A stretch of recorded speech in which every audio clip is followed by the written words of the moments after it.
무슨 일을 만나도 심지어 일이 내 뜻대로 되지 않고 고난이 닥쳐오는 그런 시간이라 할지라도 감사할 수 있기를 바랍니다. 제가 죄송하지만 나이가 이렇게 들면서 이렇게 눈도 좀 이렇게 침침해지고 빛이 없으면 이렇게 잘 안 보이는 정말 답답한 그런 경험을 하게 됩니다. 그리고 또 한 가지가 이게 머리카락이 이렇게 매일 많이 빠져요. 나이가 들으니까 아무래도 이 머리 쪽에 영양이 떨어지고 이제 그 혈액 순환이 잘 안 되면 그런다고 하더라고요. 스트레스를 많이 받고 그러면 어쨌든 그런 고민을 이게 머리가 계속 빠지다가 진짜 머리가 이렇게 대머리가 되면 어떨까? 그런 걱정을 하니까 제 친구 목사님이 이런 재미난 얘기를 해주더라고요. 머리가 다 벗겨져도 감사해야 할 이유가 많아. 걱정하지 마. 이렇게 얘기하면서 저처럼 머리가 벗겨지는 대머리는 여성에게는 거의 없는 현상이기 때문에 여성들은 일단 감사를 해야 된다는 거예요. 그리고 둘째, 하나님의 이쁨과 사랑을 더 많이 받는 사람은 그렇게 될 확률이 높다는 겁니다. 왜냐하면 하나님이 늘 이쁘다 하면서 이마를 쓰다듬어 주시기 때문이래요. 그 다음에 길에서 보면 구걸하시는 분들 보면 머리가 벗겨진 분은 거의 없습니다. 잘 보세요. 그리고 이 물자를 절약할 수 있어요. 샤워할 때 샴푸, 비누, 물 거의 필요 없습니다. 그 다음에 결정적으로 하나님의 바쁘신 일손을 덜어드린대요. 주님은 날마다 우리 머리카락까지 다 세시는데 그 일을 생략하시잖아요. 우리의 살아있는 존재 자체가 기적이고 감사의 이유입니다. 우리 옆 사람에게 한번 고백하십시다. 감사합시다.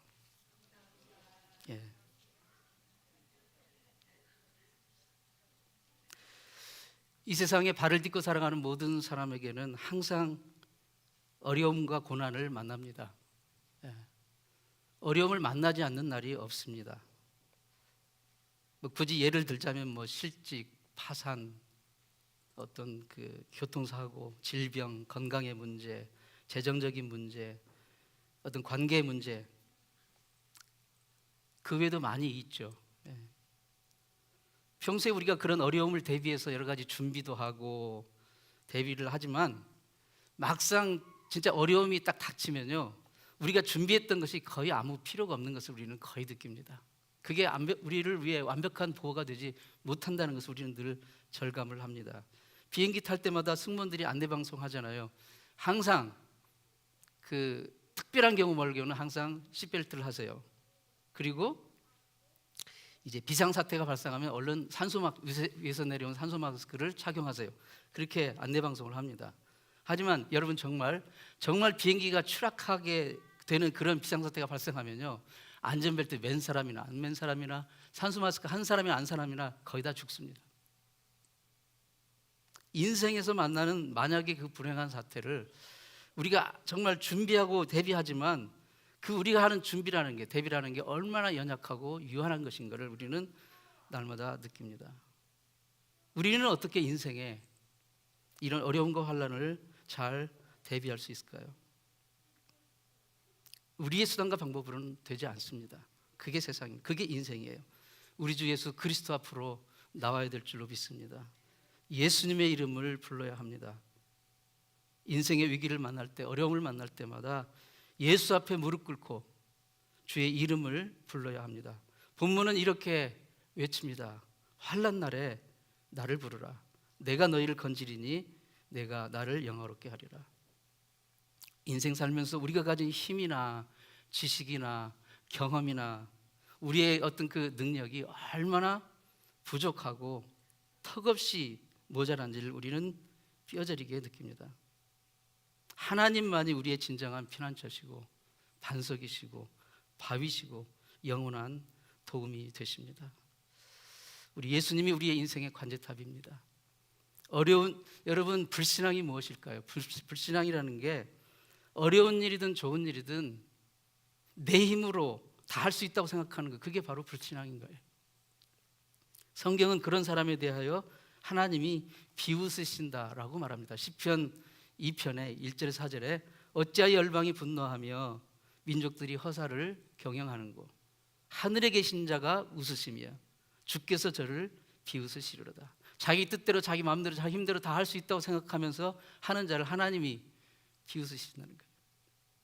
우리가 하나님을 떠나서 하나님의 도우심을 힘입지 않고 뭔가를 할 수 있다는 것, 그게 바로 불신앙인 거예요. 그 생각을 하나님은 씁쓸히 여기십니다. 그러면 참 신앙이 무엇입니까? 어떤 일을 하든지 내게 능력 주시는 자인 하나님 안에서 할 수 있다고 믿는 것, 그것이 참 신앙입니다. 여러분, 비행기가 저희 집이 공항 근처라 늘 이렇게 비행기가 오르락내리락 하는 것을 자주 보게 되는데요. 비행기가 저 넓은 하늘을 나는데 그 넓은 하늘 마음대로 그냥 자유롭게 날 것 같은데 그렇지 않아요. 비행기는 반드시 가야 될 항로가 있어요. 그 길로만 가야 돼요. 그걸 벗어나면 어떻게 돼요? 통제를 잃게 되고 큰 사고를 만날 수 있어요. 지난주 수요일에 켄터키 상공에서 두 비행기 여객기가, 승객을 가득 채운 여객기가 거의 정면 충돌할 뻔했어요. 근데 거의 한 100m인가 200m 가까웠는데 갑자기 긴급적으로 그게 이제 파악이 돼가지고 하나는 올라가고 하나는 밑으로 내려가서 그 재난을 피했다고 합니다. 한 대가 항로를 벗어났기 때문이래요. 여러분, 비행기도 그 항로를 따라서만 가는 거예요. 거기 벗어나면 큰 재난을 만나는 것입니다. 우리 인생에도 가야 할 길이 있는 겁니다. 인생이 가야 할 길이 무엇입니까? 내가 곧 길이요 진리요 생명이니라고 말씀하신 우리 주 예수 그리스도 그분이십니다. 그분의 말씀이에요. 언제 어디서나 우리가 인도받아야 할 우리 인생의 관제탑은 예수 그리스도이십니다. 우리 인간의 실패와 불행과 고통과 멸망은 궁극적으로 어디서 옵니까? 여러분, 하나님이 에덴 동산을 두시고 아담과 하와를 두셨을 때 그들은 그런 고통이 없었어요. 그러나 그들이 말씀을 벗어났을 때 거기서부터 그런 불행이 온 거예요. 시편 107편 말씀대로 지존자 하나님의 뜻을 떠나서 할 때 그 모든 불행들이 오는 것입니다.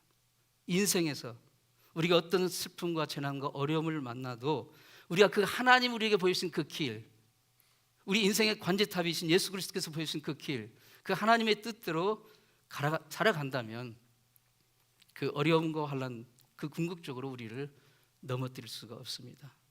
하나님이 함께 하시는 사람을 누가 넘어뜨릴 수 있겠습니까? 오늘 찬양 우리가 고백한 대로 주님의 은혜 안에 우리가 머물리라.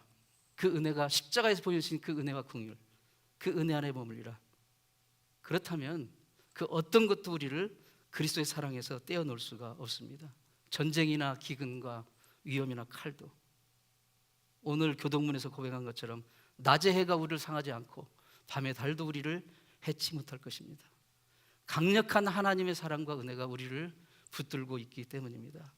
그래서 우리가 정말 두려워할 게 있다면 그것은 재난이나 질병이나 환난이 아니고 우리가 하나님에게서 멀어지는 것입니다. 하나님에게서 떨어지는 것입니다. 하나님의 은혜와 사랑을 입지 못하는 상태가 되는 것, 그게 가장 큰 심판이고 불행인 것입니다. 사랑하는 성도 여러분, 하나님의 은혜를 겸손히 의지할 수 있기를 바랍니다. 두 종류의 삶이 있습니다. 하나님을 믿고 의지하고 하나님이 나와 함께 하시는 것이 참 진정한 복인 걸 깨닫고 그 은혜를 겸손히 의지하며 사는 삶이 있는가 하면, 또 하나는 하나님을 떠나서 하나님과는 상관없이 자기 마음대로 뜻대로 자기 힘으로만 살려고 하는 사람이 있습니다. 휴머니즘이라는 게 있잖아요. 인간을 존중하는 거. 좋은 겁니다. 그러나 그게 창조자 하나님의 주권 안에 있지 않으면, 아무리 인간을 존중하는 것이라 할지라도, 휴머니즘이라 할지라도 창조자 하나님의 품 안에 있지 않으면 그 휴머니즘은 허망한 우상이 될 수밖에 없는 것입니다. 하나님 없이 인간을 존중한다는 게 어떻게 가당키나 한 일입니까? 그분이 우리를 만드셨는데요. 우리의 참된 복은 어디에서 옵니까? 우리의 인생의 진정한 생명의 길은 어디서 열립니까? 전능자이시고 구원자이신 하나님이 우리와 함께 하시는 그 은혜 가운데서 우리가 열리게 되는 줄 믿습니다. 군대에는 졸병들이 쉽게 만날 수는 없지만 부대를 움직이는 부대장이 있어요. 회사에 가면 말단 직원들이 쉽게 만날 수 없지만 그러나 회사를 움직이는 사장이 있어요. 나라에는 우리가 쉽게 만날 수 없지만 TV 뉴스에서나 볼 수밖에 없지만 이 나라를 움직이는 대통령이 있습니다. 인간이 만든 조직과 기관과 단체에도 그것을 움직이는 존재가 있어요. 하물며 이 우주 만물에 우리 눈에는 보이지 않지만 이 우주 만물을 움직이고 다스리고 계시는 전능하신 하나님이 안 계시겠습니까? 살아계신 하나님, 영존하신 하나님이 이 땅을 붙들고 계시고 돌보고 계시며 우리를 지키고 계신 줄 믿습니다. 세상에는 다윗과 같은 삶이 있고 사울 왕과 같은 삶이 있습니다. 제가 이런 설교를 한다고 해서 제가 이 사울 왕보다 조금이나 낫거나 칭찬받을 사람인 것은 결코 아니라는 것은 알아주시기 바랍니다. 다윗 같은 삶이 있고 어쨌든 그 성경에 모델이 있으니까 다윗 같은 삶이 있고 사울과 같은 삶이 있는데 이 다윗과 같은 삶은 하나님을 의지한 삶이고 그 사울왕과 같은 사람은 자기 자신을 의지한 삶이에요. 한 사람은 하나님께 기도하며 그가 쓰러지고 넘어질 때마다 하나님께 매달리고 하나님의 이름을 부르고 하나님께 기도하면서 살았고 다른 한 사람은 자기 기력을 자기 힘을 의지하면서 살았습니다. 자기 자존심을 세우려고 살았습니다. 다윗과 사울 둘 다 모두 40년 동안 똑같이 40년 동안 이스라엘의 왕으로 다스렸어요. 다윗은 하나님을 의지함으로 하나님의 은혜를 입고 그리고 장차 인류를 구원할 메시아가 그 가문에서 나오는 영광을 얻게 됩니다. 사울은 자기 힘만을 의지하니 그 삶 가운데 하나님의 은혜가 머물 자리가 없었어요. 그래서 자기만 불행하게 된 게 아니라 자기 가족도 나라도 불행에 빠뜨렸습니다. 역사에도 이와 비슷한 대조를 보여주는 인물들이 있습니다. 링컨과 나폴레옹입니다. 링컨은 1863년 11월 3일에 미국 남북전쟁의 승패를 가르는 결정적인 그 분수령이 된 펜실베니아의 그 게티스버그 조그마한 그 타운에서 2분짜리 아주 짧은 연설을 했는데 그게 세계 정치사의 길이 남을 명연설을 했습니다. 사람들은 흔히 그 연설의 마지막 부분 국민에 의한 국민을 위한 정부라는 그 표현을 기억하고 거기에 열광을 하지만 사실 그 링컨의 연설의 진짜 핵심은 그 바로 앞부분에 있는데요. 우리 미국은 주님의 품 안에서 진정한 자유를 누릴 것이다. 이런 표현을 하고 있습니다. 신앙 고백에 가까운 표현입니다. 미국이라는 말이 그 아름다울 미자잖아요. 아름다운 나라라는 뜻이지 않습니까? 미국이 정말 그 이름처럼 아름다운 나라, 복된 나라가 될 수 있는 것은 주님의 그 주권 아래 있을 때, 주님의 품 아래 있을 때 가능하다는 놀라운 신앙 고백입니다. 나라든 사회든 가정이든 개인의 삶이든 예수님 안에 있을 때, 예수님의 은혜 아래 있을 때, 예수님의 하나님의 주권의 품 안에 있을 때만 진정한 자유와 평안과 보호와 축복을 누리게 됩니다. 내 힘이 아니라 내 능력이 아니라 주님의 은혜로 되는 것입니다. 그와 대조적인 케이스가 바로 프랑스의 나폴레옹입니다. 그는 10대 티네이저 때 사관학교를 졸업했고 24세에 장군이 되었고 33세에 영구 종신 총통이 되었고 그리고 35세에 프랑스 황제가 되었어요. 황제 대관식이 열리던 날 로마 교황이 참석을 했어요. 로마 교황이 참석해서 그 대관식 관을 씌워주는 순서가 되어 있었는데 이렇게 씌워주려고 손을 들고 앞으로 가니까 교황이 그 나폴레옹이 그것을 참지 못하고 황제의 그 왕관을 뺏어가지고 자기가 스스로 썼어요. 스스로. 그러니까 남이 주는 관은 쓰지 않겠다는 거예요. 자기 스스로 왕이 되겠다는 거죠. 그가 유명한 말을 했죠. 내 사전에는 불가능이 없다. 뭐든지 자기 힘으로 다 할 수 있다. 뭐든지 자기 힘으로, 자기 능력으로 다 할 수 있다. 그 말을 입증이라도 하듯이 그는 오스트리아, 독일, 이태리 다 이제 자기 손아귀에 넣고 전 유럽을 다 삼켰습니다. 그리고 북아프리카까지 다 점령을 했죠. 그의 야욕은 끝이 없었어요. 그리고 러시아까지 이제 점령하려고 알프스를 넘어서 우크라이나를 넘어서 모스크바를 향해 진격하는데 그 추위와 그 배고픔으로 50만 명이 넘는 장병을 잃고 말았습니다. 그리고 결국은 그는 황제에서 이제 쫓겨났습니다. 대서양 섬에서 10년 넘게 이제 귀양살이 하다가 50대 한창 나이에 쓸쓸하고 비참한 최후를 맞이합니다. 그가 말년에 신음처럼 자주 내뱉던 말이 있었다고 합니다. 내 인생의 등잔에 이제 기름이 없구나. 그런 말을 자주 했다고 해요. 역사가 우리에게 가르쳐주는 교훈이 있습니다. 나폴레옹의 기름도 떨어졌고 히틀러의 기름도 떨어졌고 그 누구 똑똑하고 잘난 사람의 기름도 자기 힘으로 할 때는 떨어질 수밖에 없습니다. 나라도 회사도 사업도 직장도 학업도 결혼도 가정도 자녀 양육도 내 힘만으로 하면 결국 언젠가는 기름이 떨어지게 됩니다. 하나님의 품, 하나님의 은혜 안에서 해야 됩니다. 그게 되는 길입니다. 그게 형통한 길입니다. 환난 날에 누구를 불러야 합니까? 인생의 고난의 시간에 누구를 찾아야 합니까? 본문은 분명히 말씀합니다. 환난 날에 나를 부르라. 내가 너희를 건지리니 내가 나를 영화롭게 하리라. 인생의 고난의 시간에 우리가 찾아야 할 분은, 유일한 분은 사람이 아니라 전능하신 하나님이십니다. 건강할 때나 병들 때나 잘 될 때나 못 될 때나 넉넉할 때나 부족할 때 언제든지 우리는 예수 그리스도 그 앞으로 나와야 됩니다. 누가복음 5장에 보면 몇몇 친구들이 중풍병 걸린 친구를 침상에 뉘어서 예수님 앞으로 데려오는 정말 인상적인 장면이 나옵니다. 지붕을 뜯어서 이렇게 침상을 내려가지고 예수님 앞으로 그를 인도했죠. 어떤 상황에서든 예수 그리스도 앞으로 나오는 것, 예수 그리스도 앞으로 데려 나오는 것, 그때 생명의 역사가 일어나는 것입니다.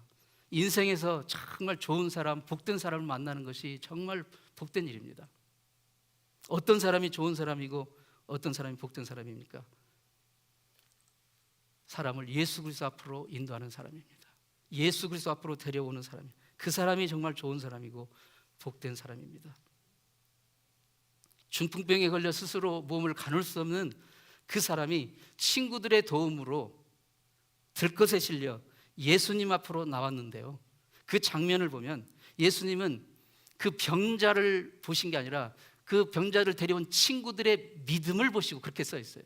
그 친구들의 믿음을 보시고 병자를 고쳐주셨다고 했어요. 그러니까 그 병자에게 이 친구들은 얼마나 좋고 복된 사람입니까? 성경에는 그 친구들의 직업도 이름도 무엇하는 사람인지도 나와 있지 않아요. 그러나 분명한 사실은 그들은 정말 좋은 사람, 복된 사람인 겁니다. 자기 친구를 생명의 궁극적인 공급자, 궁극적인 치유자이신 예수님 앞으로 데려온 사람들이기 때문입니다. 자식에게 가방 사주고 옷 사주고 용돈 쥐어주고 그래가지고 학교를 보내는 것으로 부모의 역할이 끝났다고 생각하면 안 됩니다.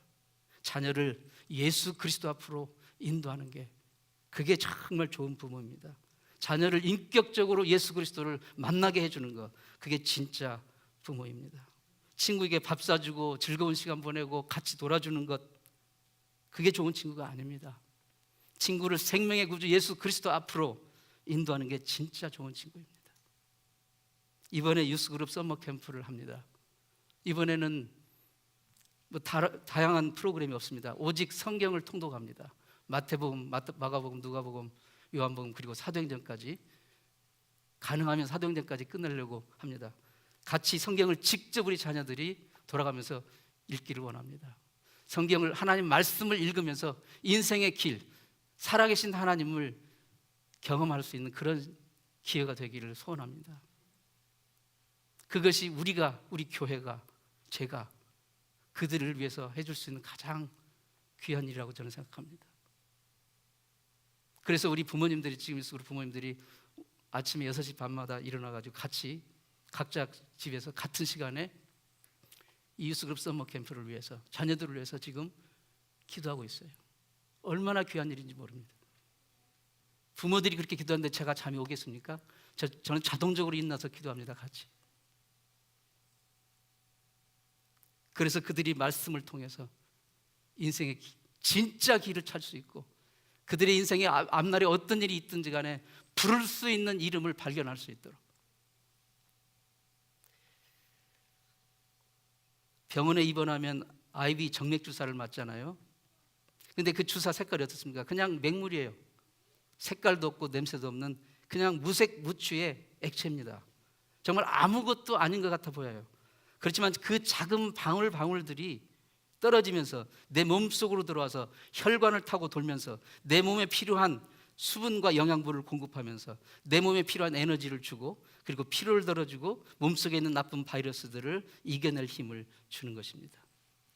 오늘 우리가 이렇게 교회에 나와 같이 모여서 찬양하고 말씀 듣고 기도하고 우리의 몸과 마음과 물질을 봉헌하는 것, 이게 별것 아닌 것처럼 보일지 모르지만 이렇게 하면서 우리는 하늘의 신령한 은혜와 하나님의 정말 귀한 생명의 양식을 공급받고 있는 것입니다.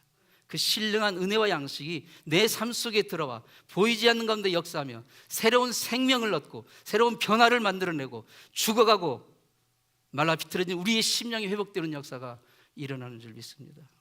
예수 그리스도의 복음의 특징은 복잡하지 않습니다. 어렵지 않습니다. 아주 심플합니다. 예수 그리스도를 믿고 구주로 믿고 회개하고 주의 이름을 부르는 자는 구원을 얻고 영원한 생명을 얻는다는 것입니다. 그러나 쉽고 간단하다고 해서 아무렇게나 무시하면 안 됩니다. 가볍게 여기면 안 됩니다. 귀중히 여기고 순전하고 열망하며 적극적으로 그 은혜를 우리가 사모하고 받아야 됩니다. 사랑하는 성도 여러분, 지금 여러분의 인생에 어떤 어려움, 고난이 있으십니까? 질병의 고난입니까? 물질 문제입니까? 직장 문제입니까? 어떤 관계의 문제입니까? 사업상의 고난입니까? 자녀 문제의 고난입니까? 어떤 길로 가야 할지 앞이 잘 보이지 않는 안개 낀 인생의 갈림길에 서 있으십니까? 이러한 인생의 고난의 날에 여러분은 누구를 찾고 계십니까? 그 고난의 날에 여러분은 주저없이 부를 수 있는 이름이 하나 있습니까? 그게 다름 아닌 우리 주 예수 그리스도이기를 축원합니다. 다윗은 시편 18편 6절에서 이렇게 고백합니다. 내가 환난에서 여호와께 아뢰며 나의 하나님께 부르짖었더니 제가 그 전에서 내 소리를 들으시며 그 앞에서 나의 부르짖음이 그 귀에 들렸도다. 하나님이 귀가 어두워서 다윗이 큰 소리로 부르짖은 게 아닙니다. 다윗은 그 고난의 시간에, 감당할 수 없는 그 고난의 시간에 울면서 부르짖으면서 하나님께 그 고통의 마음을 지금 쏟아낸 것입니다. 쏟아놓은 거예요. 인생의 괴로운 문제 앞에, 고난 앞에 주저하며 낙심하며 포기하지 마시기 바랍니다. 하나님께 여러분의 그 괴로운 마음을 쏟아놓으며 울부짖어 기도할 수 있기를 바랍니다. 인생의 크고 작은 고난 앞에서 주저함 없이 부를 이름은 오직 전능하신 여호와 하나님, 우리 예수 그리스도 그분뿐입니다. 우리 성도는 확신을 가지고 살아야 됩니다. 어떤 물질에 대한 확신, 지식에 대한 확신, 경험에 대한 확신이 아니라 내 인생에 나는 결정적인 순간에 부를 수 있는 이름이 나에게는 있다.